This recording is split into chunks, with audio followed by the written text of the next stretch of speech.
السلام عليكم ورحمة الله وبركاته. ازيكم كلكم عاملين ايه؟ يا رب تكونوا بخير وعلى خير. عاملين ايه يا جماعة؟ ان شاء الله الجميع يكون بخير. اهلا وسهلا بيكم في قناتكم، قناة اصل الحكاية. شكرا ليكم وشكرا لتفاعلكم الجميل جدا مع القناة، وشكرا لتعليقاتكم الحلوة. ويا ريت بقى اللي لسه ما اشتركش في القناة لحد دلوقتي يشترك، دوسوا لايك حلو وقولوا تعليق حلو زيكم كده، ربنا يخليكم لينا يا رب. طبعا موسم الصيف ده موسم مختلف خالص، كلنا عارفين الصيف يعني سفر ويعني رحلات. ولكن في الفترة الأخيرة احنا شفنا أغلبية الدول العربية بقت الواجهة السياحية ليهم تذهب إلى الجزائر. كان الأول الجزائر ما يعرفوش عنها كتير، كان في صعوبة كتير جدا في الفيزا، ولكن مع بعض التسهيلات وبرضو مع الدعاية اللي معمولة للجزائر من خلال وسائل التواصل الاجتماعي، ناس كتيرة جدا من الدول العربية، من كل بقى الدول العربية، سواء من الخليج أو من الشام أو من أي دولة، سواء اللي رايحة سياحة أو رايحة باحث عن شغل، ناس كتيرة جدا بقت وجهتهم للجزائر. تعالوا مع بعض نشوف الأردنيين لما يروحوا الجزائر هيقولوا عليها إيه، وبالذات لما يبتدوا زيارتهم بالحديقة الحامة في العاصمة الجزائرية. كل ده هنعرفه من خلال التقرير الثاني. تعالوا نصلي على رسولنا الكريم، اللهم صل وسلم وبارك عليك حبيبي يا رسول الله. شوف الفيديو ونرجع نعلق عليه. مساء الخيرات والمسرات من حديقة التجارب في العاصمة الجزائرية.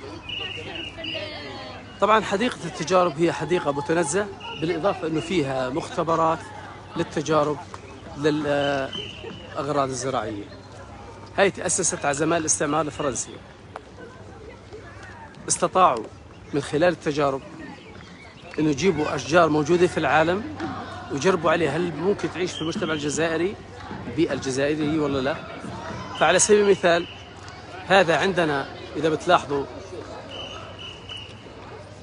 بتلاحظوا هذا عندنا الأشجار، هذه الأشجار عندنا أشجار النخيل. أشجار النخيل اللي بتعيش بالجزائر هي أشجار صغيرة الحجم، بس الآن هم استطاعوا أنه من خلال معالجتها بعتقد بالجينات أو كذا وإلى آخره ينجحوا في عملية زراعتها في الجزائر. فإذا بتلاحظوا الآن هي كبيرة وطويلة كثير، فهي نجحت. من التجارب الأخرى اللي نجحوا عليها في العاصمة اللي هو الفستق الحلبي. الفستق الحلبي ما كان ينزرع في الجزائر، أما الآن هو بنزرع في الجزائر.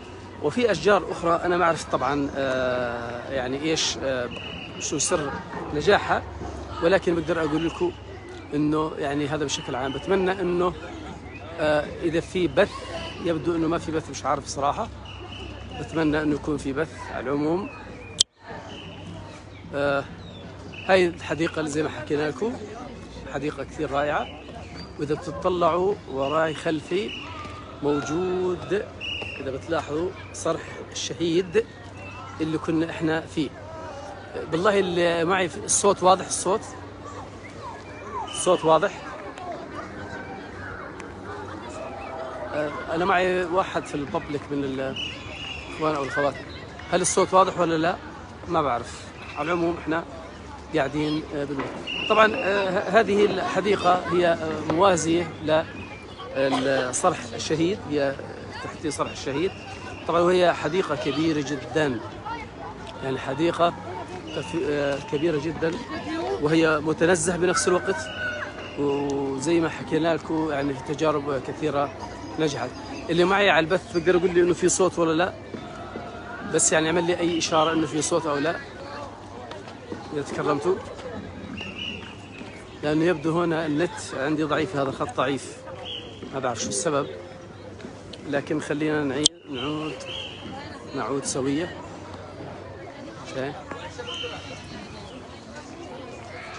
طبعا هي أجري عليها تعديلات كثيرة. هاي الحديقة لاحظوا، هاي صرح الشهيد. أتمنى أنه يكون البث ناجح ويبين. إذا مش ناجح سيتم إعادة. دكتور إبراهيم، دكتور أبو النور إبراهيم، شوف لي حبيبي انه البث عندك جاهز ولا لا. شوف لي ابراهيم شوف اذا عنده. شوف البث الصوت واضح من عندك. شوف ان عندك الصوت واضح. شوف انا ما عنديش لافه لازم ندير معها. دكتور عرف حالك اذا تكرمت. ايوه تعرف بنفسك. خلاص مش مهم. انا عارف سيبه نهضر. طبعا عارف نفسك. الاردن كيف؟ السلام عليكم. سلامي لاهل الاردن. معكم الدكتور تومي محمد الامين رئيس قسم علم النفس وعلوم التربيه والاردوفونيا من جامعه تمراست بدوله الجزائر. ونحن نحيي صديقنا وحبيبنا فواز. الله يسعدك. مرحبا بك في اي وقت. تسلم دكتور الحبيب. الله يسعدك. بلدك الثاني واهلك نحن كفيت ووفيت. ربي يحفظك ان شاء الله. ان شاء الله سنزور ان شاء الله بتزورنا بالاردن ان شاء الله باذن الله. ان شاء الله. الله يسعدك. الله يسعدك. الحمد لله اطمأنا انه البث يبدو انه ماشي. على العموم عوده. لاحظوا هذا كيف المتوازنه موجوده عندنا، يعني شيء فعلا جميل. وبتمنى انه المقدمه اللي حكيناها تكون واضحه. المقدمه اللي حكيناها تكون واضحه، خاصه فيما يتعلق في التجارب. طبعا يبدو انه هذا المكان بيتم ادارته من اكثر من مؤسسه. بعتقد كليات الزراعه ووزاره السياحه واكيد البلديه، لانه هو بقدم خدمات للبلد بشكل عام. على العموم هو الدخول عليه بفلوس. بس ما بعرف يعني قديش الرقم. يبدو انه مش كثير. هون ما بتقولوش على المواطن حقيقه، يعني بيحاولوا انه يقدموا اقل ما عندهم فيما يتعلق في هاي الحديقه اللي موجوده، وهي زي ما حكينا جميله جدا، جميله كثير. طبعا في بعض الاشجار عملوا عليها تجارب بس ما تم تعميمها في الجزائر، كما هو الحال في النخيل الطويل والنخيل الطويل اللهم صل وسلم وبارك سيدنا محمد، واشجار الفستق كثير كويس. تحبوا تطلعوا بالبث وانتم بالحديقه؟ مين بيحب يطلع بالبث؟ مين بيحب يطلع بالبث؟ مين بيحب يطلع معي بالبث؟ السلام عليكم. انا بطلع معك عادي. الله يسعدك. قوي قلبك حبيبي. هاي انا قلبي يقوى معك. ايوه والنعم. السلام عليكم. والنعم. اهلا شكرا بالاستاذ فواز على الجزائر بلده الثاني. ونحن الان في حديقه التجارب بالجزائر العاصمه، هي من اقدم الحدائق في البلد يعني الشقيق الجزائر. بلدنا يعني انت يعني شقيقنا. طبعا انا نعم شقيق. نعم. بلدك الشقيق الاردن. هي قلت لك فيها عدة نباتات يعني معروفة عالميا، وفيها نباتات يعني في بعض البلدان يعني خلاص ما هيش موجودة، ولكن في هذه الحديقة يعني تقدر تلقى بعض النباتات يعني عالمية يعني. الحمد لله. وفي كمان قسم خاص بالحيوانات. بالحيوانات؟ يس راح نشوفه بعدين. اكيد يس. بالحيوانات برضو كمان اللي ممكن تعيش بالجزائر؟ وي يس. وتم استيرادها من برا. اكيد شيء رائع جدا. أكيد. شكرا دكتور الحبيب. شكرا. الله يسعدك. أشجار قديمة، في أشجار مامبو. هاي مامبو ما كانت موجودة في الجزائر. إيه لا بس نابت هذه قديمة الأشجار. شوف طولها يعني. طبعا. بس قصدي هل هي كانت عايشة بالبيئة الجزائرية؟ إيه. أشجار جدا عالية.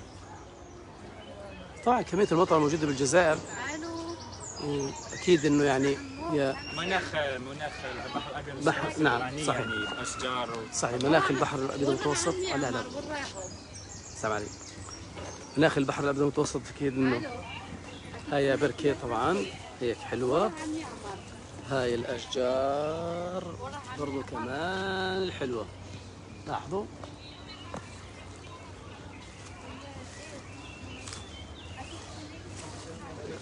استطعنا ان شاء الله نشوف برضو كمان حديقة الحيوانات. هاي من فيتنام. فيتنام. هاي شو اسمها دكتور؟ هاي اشجار بامبو كبير جاية. هاي مكتوبة. هاي بامبو عملوا عليها تجارب. هاي بامبو عملوا عليها تجارب. وخلني بس اوقف هذا البامبو بالاصل من فيتنام، فعملوا عليه تجارب واستطاعوا انه يعيشوه في الجزائر، لانه المجتمع الجزائري مجتمع دامج وليس بمجتمع اقصائي. حتى الاشجار تكيفت في المجتمع الجزائري واستطاع تكييفها واستضافتها. لاحظوا اتفرج انت وعمر على افلام مسلسلات مصريه. خالتي عودة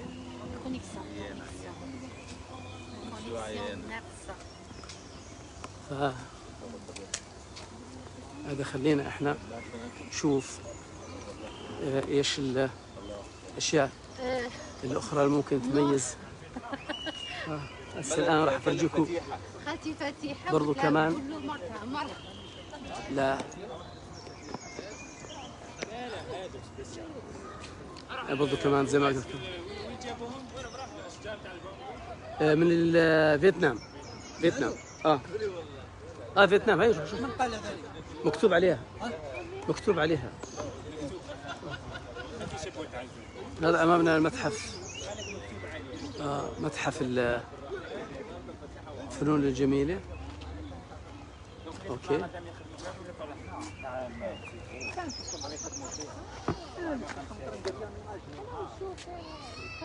حديقة كبيرة كثير.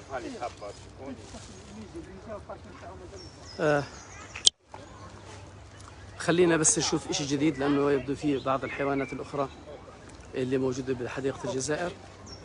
خلينا إيش نشوفها،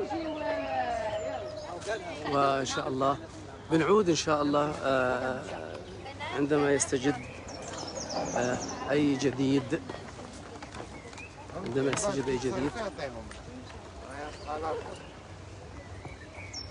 يعني جميلة ومصانة وأزهار، إذا بتلاحظوا فيها. خلينا نشوف كل الأشجار الحلوة موجودة، يعني كل هون زارعين كل الأشياء الحلوة الموجودة فيها. لاحظوا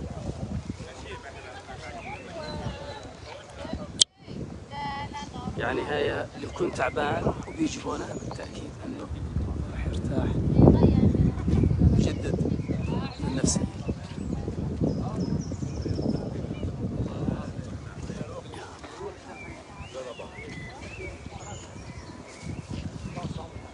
جدا رائعة.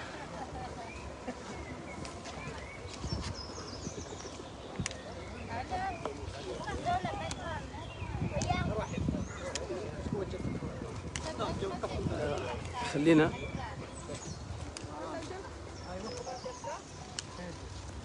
نعطي في المنظر اللي من خلف الآن. لاحظوا جدا مناظر جدا رائعة.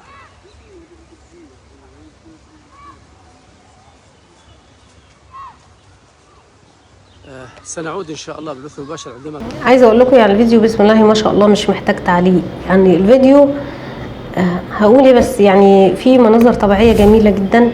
شايفين الاجواء، يعني هو الفيديو متصور من قريب. احنا شايفين الجو في الجزائر عامل ازاي دلوقتي، يعني بسم الله ما شاء الله. احنا خلاص دخلنا في فصل الصيف، ولكن الجو معتدل بالنسبه لدول اخرى موجوده في الشرق الاوسط. الحديقه الحامه دي مش للفسح وبس، لا دي حديقة اسمها اصلا حديقة التجارب الحامة، لان فيها شجر كتير جدا جدا ونادر. يمكن كل انواع الاشجار الموجودة في العالم موجودة فيها. وفيها كمان يعني عرفت دلوقتي ان فيها حيوانات. فيعني هو الموضوع علمي اكتر منه ترفيهي، بس يعني هو مش الاتنين في الجزائر بسم الله ما شاء الله. وباين على الاخ الاردني ان هو راجل طيب ومتواضع ومحب للخير للغير. يعني هو وهو بيتكلم بفخر جدا، بيتكلم كأردني فخور بحاجة زي كده موجودة في الجزائر. ودي الروح اللي احنا بنطلبها من كل الشعوب العربية. يا جماعة كل الشعوب العربية بتحب بعضيها، كل الشعوب العربية ما تختلفش عن حب بعض. ربنا يكفينا شر الفتن وملناش دعوة باللي بيحصل بين الحكومات. يا رب الفيديو يعجبكم، يا رب كل بنقدمه يعجبكم، والسلام عليكم ورحمة الله وبركاته.